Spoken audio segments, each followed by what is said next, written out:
हम गुरु ब्रह्मा गुरु विष्णु गुरुदेव महेश्वर गुरु साक्षात् परब्रह्म तस्मै श्री गुरुवे नमः। अथ द्वादशो अध्याय। हम वंशी विभूषितकरा नवनीलदावात् पीताम्बराधरुणबिम्बफलाधरोष्टात् पूर्णेन्दुसुन्दरमुखा दर्वेन्द्रनेत्रात् कृष्णात् परं किमपि तत्त्वमहं न जाने।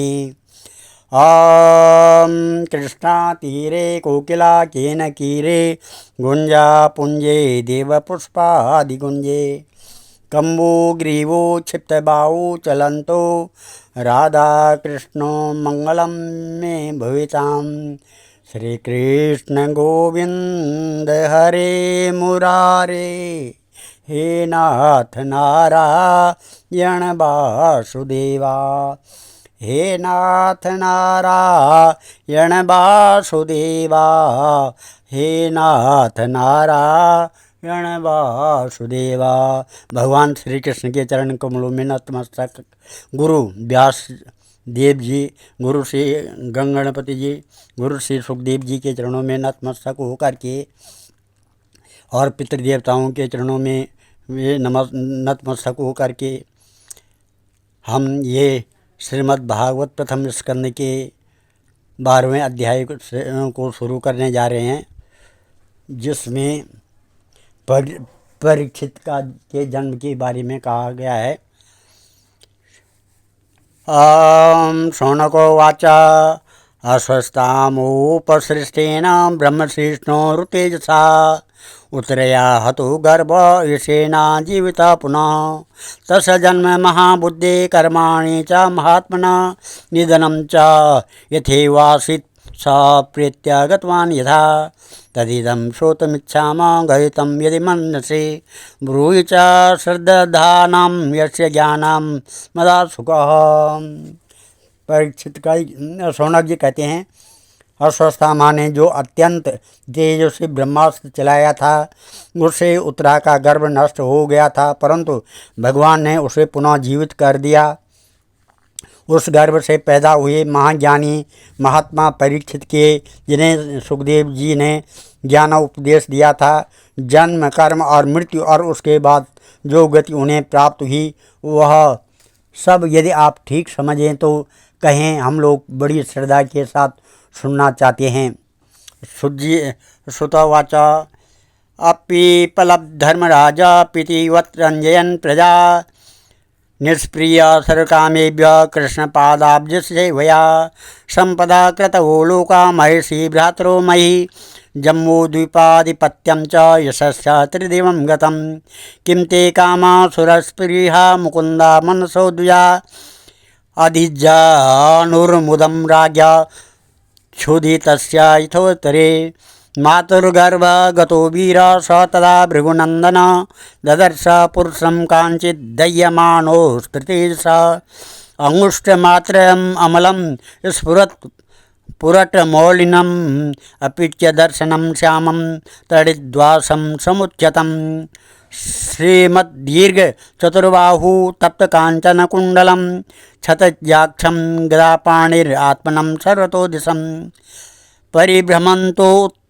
उत्काभं भ्रामयन्तं गदामुहुः अस्ततेजा स्वगदया निहारामिव गोपति विद्यवन्तं शनिकर्षे परीक्षत क इत्यसौ विदूय तदमेयात्मा भगवान् धर्म गुवो विभु मीशतो दशमासस्य तत्रैवान्तर दधे हरि तथा सर्वगुणोर्धर्के सानुकूलग्रहोदये यज्ञे वंशधरा पाण्डुर्भूयो पाण्डुरिवोजसा तस्य प्रीतमना राजा विप्रेर्धौम्य कृपादिभिः जातकं कारयामास वाचयित्वा च मङ्गलम् हिरण्यं गाम्बहिं ग्रामान् हस्य स्वनृपतिर्वरान् प्रादस्त्वान् अन्नं च विप्रेभ्य प्रयातीर्थे सतीर्थवत् तामुचोर्बाह्याणां तुष्टा राजानां प्रशयान्वितम् एषा यास्मिन् प्रजातन्तो पुराणां पौरवर्षभ देवेना प्रतिघातेन शुक्ले संस्थाम उपेयुषि रातो अनुग्रहोऽर्थाय विष्णुना प्रभु विष्णुना तस्मा नाम्नां विष्णुरातम इदं लोके बृहत्सवा भविष्यति न संदेहो महाभागवतो महान। अब शुद्ध जी कहते हैं कि धर्मराज युधिष्ठिर अपनी प्रजा को प्रसन्न रखते हुए पिता के समान उसका पालन करने लगे। भगवान श्री कृष्ण के चरण कमलों के सेवन से वे समस्त भोगों से निष्क्रिय हो गए थे। शौनक आदि ऋषियों उनके पास अतुल संपत्ति थी। उन्होंने बड़े बड़े यज्ञ किए थे तथा उनके फलस्वरूप श्रेष्ठ लोकों का अधिकार प्राप्त किया था। उनकी रानियां और भाई अनुकूल थे। सारी पृथ्वी उनकी थी। वे जम्बूद्वीप के स्वामी थे और उनकी कीर्ति स्वर्ग तक फैली हुई थी। उनके पास भोग की ऐसी सामग्री थी जिसके लिए देवता लोग भी लालित रहते हैं, परंतु जैसे भूखे मनुष्य को भोजन के अतिरिक्त दूसरे पदार्थ नहीं सुहाते, वैसे ही उन्हें भगवान के सिवा दूसरी कोई वस्तु सुख नहीं देती थी। शौनक जी उत्तरा के गर्भ से स्थित हुआ वीर शिशु परीक्षित जब अश्वत्थामा के ब्रह्मास्त्र के तेज से जलने लगा, तब उसने देखा कि उसकी आँखों के सामने एक ज्योतिर्मय पुरुष हैं। वह देखने में तो अंगूठे भर का है, परंतु उसका स्वरूप बहुत ही निर्मल है। अत्यंत सुंदर श्याम शरीर है। बिजली के समान चमकता हुआ पीताम्बर धारण किए हुए है। सिर पर सोने का मुकुट झिलमिला रहा है। उस निर्विकार पुरुष के बड़ी ही सुंदर लंबी लंबी 4 भुजाएं हैं। कानों में तपाए हुए स्वर्ण के सुंदर कुंडल हैं। आँखों में लालिमा है। हाथ में लू के समान जलती हुई गदा लेकर उसे बार बार घुमाता जा रहा है और स्वयं शिशु के चारों ओर घूम रहा है। और जैसे सूर्य अपनी किरणों से कोहरे को भगा देती है, वैसे ही वह उस गदा के द्वारा ब्रह्मास्त्र के तेज को शांत करता जा रहा था। उस पुरुष को अपने समीप देखकर वह गर्भस्थ शिशु सोचने लगा कि यह कौन है। इस प्रकार उस 10 मास के गर्भस्थ शिशु के सामने ही धर्मरक्षक अप्रमेय भगवान श्री कृष्ण ब्रह्मास्त्र के तेज को शांत करके वहीं अंतर्ध्यान हो गए। तदंतर अनुकूल ग्रहों के उदय से युक्त समस्त सद्गुणों को विकसित करने वाले शुभ समय में पांडु के वंशधर परीक्षित का जन्म हुआ। जन्म के समय ही वह बालक इतना तेजस्वी दिख पड़ता था मानो स्वयं पांडु ने ही फिर से जन्म लिया हो। पौत्र के जन्म की बात सुनकर राजा युधिष्ठिर मन में बहुत प्रसन्न हुए। उन्होंने धौम्य, कृपाचार्य आदि ब्राह्मणों से मंगलावाचन और जात कर्म संस्कार करवाया। महाराज युधिष्ठिर दान के योग्य समय को जानते थे। उन्होंने प्रजातीर्थ नामक काल में अर्थात नाल काटने के पहले ही ब्राह्मणों को सुवर्ण, गोवें, पृथ्वी, गांव, उत्तम जाति के हाथी घोड़े और उत्तम अन्न का दान किया। ब्राह्मणों ने संतुष्ट होकर अत्यंत विनयी युधिष्ठिर से कहा, पूर्ववंश शिरोमणि, काल की दुर्निवार गति से यह पवित्र पूर्ववंश मिटना ही चाहता था, परंतु तुम लोगों पर कृपा करने के लिए भगवान विष्णु ने यह बालक देकर इसकी रक्षा कर दी, इसलिए इनका नाम विष्णुरात होगा। निसंदेह यह बालक संसार में बड़ा यशस्वी भगवान का परम भक्त और महापुरुष होगा। परीक्षित का नाम एक विष्णुरात पड़ गया। युधिष्ठिर ने कहा,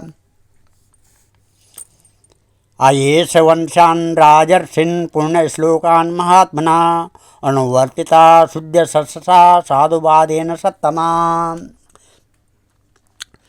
युधिष्ठिर ने कहा, महात्मा हो, यह बालक क्या अपने उज्ज्वल यश से हमारे वंश के पवित्र कीर्ति महात्मा राजर्षियों का अनुसरण करेगा।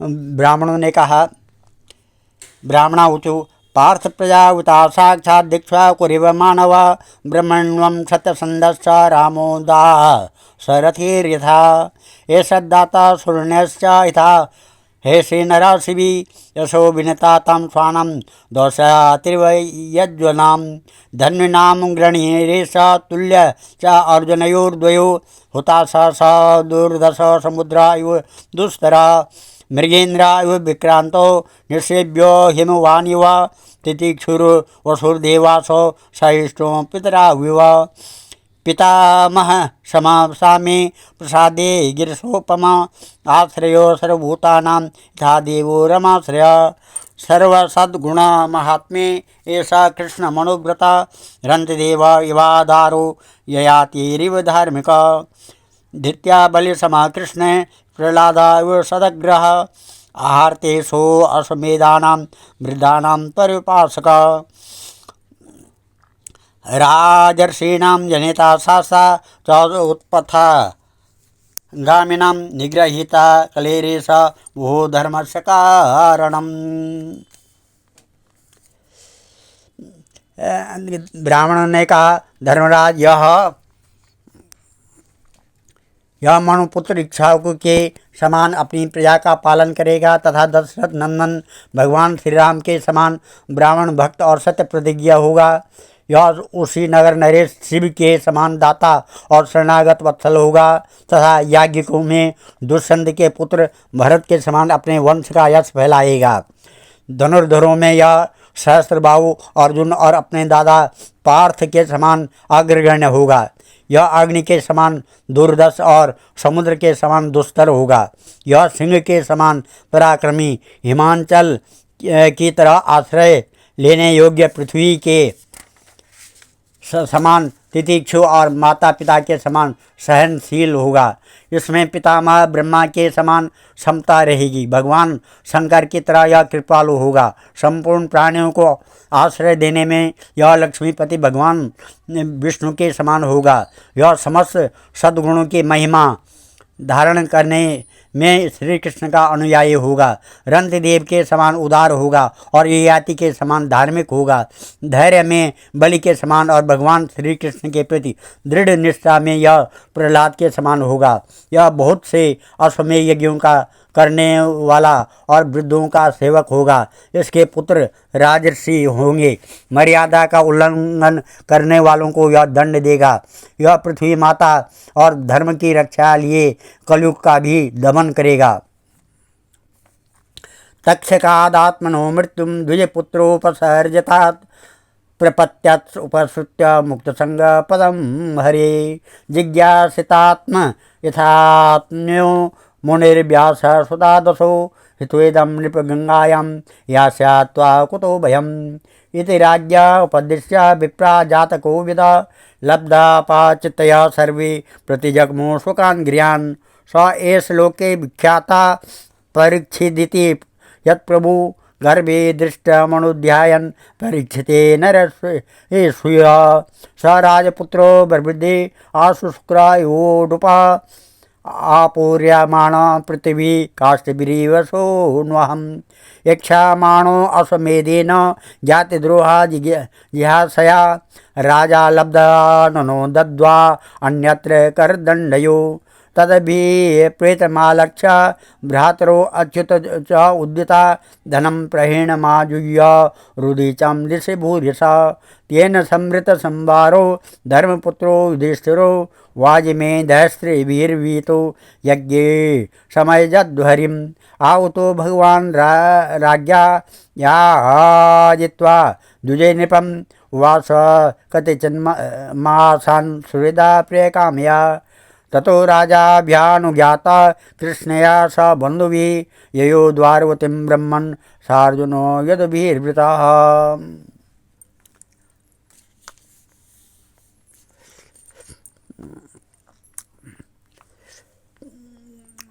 राजन व्यास नंदन सुखदेव जी से यह आत्मा के यथार्थ स्वरूप का ज्ञान प्राप्त करेगा और अंत में गंगा तट पर अपने शरीर को त्याग करने से ही कलयुग में इसके पुत्र राजस होंगे। मर्यादा का उल्लंघन करने वालों को यह दंड ब्राह्मण कुमार के शाप से तक्षक के द्वारा अपनी मृत्यु सुनकर यह सबकी आसक्ति छोड़ देगा और भगवान के चरणों की शरण लेगा।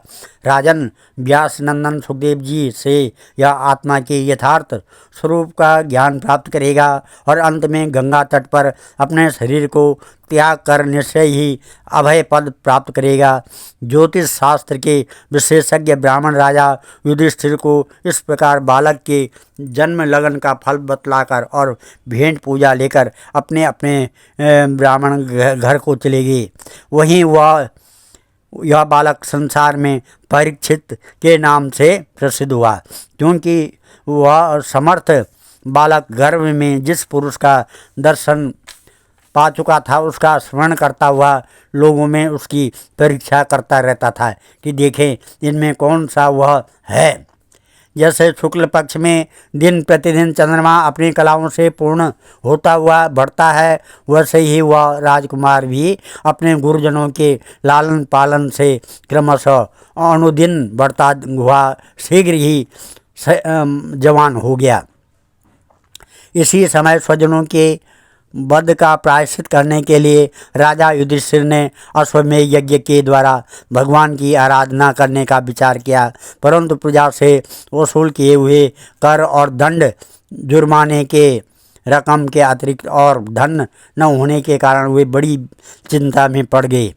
उनका अभिप्राय समझकर भगवान श्री कृष्ण की प्रेरणा से उनके भाई उत्तर दिशा में राजा मरुत और ब्राह्मणों द्वारा छोड़ा हुआ बहुत सा धन ले आए।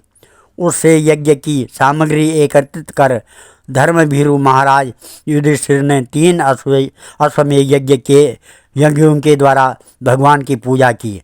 युधिष्ठिर के निमंत्रण से पधारे हुए भगवान ब्राह्मणों द्वारा उनका यज्ञ संपन्न कराकर अपने सुहृद पांडवों की प्रसन्नता के लिए कई महीनों तक वहीं रही।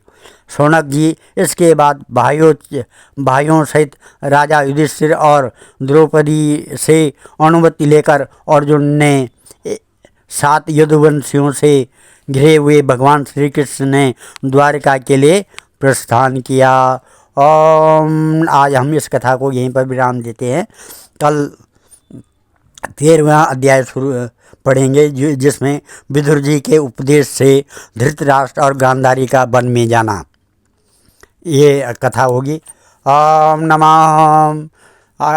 इस कथा के माध्यम से मैं इस अध्याय को श्रीमद् भागवत महापुराणे परमहंसा सहितायां प्रथम स्कंदे नैमिषारण्योपाख्यान परीक्षित जन्मायुत्कर्षोद नाम 12वां अध्याय, जिस प्रकार से मैं ये अर्पण कर रहा हूँ वैसे आप इस कथा को सुन करके अपने मोबाइल में सुन करके और लास्ट में जब ख़त्म होती है इस कथा को पितरों के निमित्त ब्राह्मण को ये भगवान नारायण को अर्पण करें। ओम भगवान मम पितृदेवता प्रसन्नता सिद्ध्यर्थम कुल देवता श्री देवता प्रसन्नता सिद्ध्यर्थम च नारायणम अर्पणमस्तु। ओम श्रीमन्नारायण नारायण नारायण भजमन नारायण नारायण नारायण लक्ष्मी नारायण नारायण नारायण बद्री नारायण नारायण नारायण। ओम मंगलम भगवान विष्णु मंगलम गरुड़ध्वजा मंगलम पुंडरीकाक्षा मंगलाय तनो हरि। ओम मंगलम भगवान शंभु मंगलम वृषभध्वजा मंगलम पार्वतीनाथ मंगलाय शिवशंकर। ओम आदो देवकी देवगर्भजननम गोपीगिरिवर्धनम मायापूतन जेवतापहरणम गोवर्धनोद्धारणम कंसछेदनकौरवादिहननम कुंतीसुतापालनम। एतत् श्रीमद्भागवतं पुराणकथितं श्रीकृष्णलीलामृतं। बोलो श्रीमद्भागवत महापुराण की जय हो।